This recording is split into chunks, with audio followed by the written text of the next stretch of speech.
ngedengerin telepon katanya oh. Itu sampai ngorok. Dua-duanya. Dari sana ngorok, sini ngorok. Sini juga kedengeran dekat kamar. Emang dia gede apa? Ngoroknya kenceng. Ya kalau di HP kedengeran kencang. Masa? Didengerin. Kan ibu dengerin suara kamu dulu. Ah.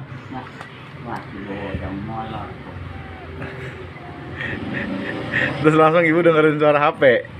Baru ibu keluar, ambil aja dia. Dibangunin nggak bangun-bangun, ambil aja HP-nya matiin. Dengerin, wah si Bagong, ngorok banget.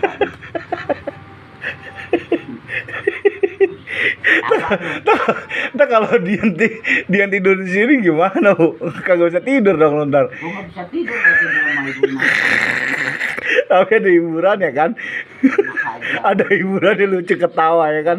Dengar orang ngorok. Ada tinggal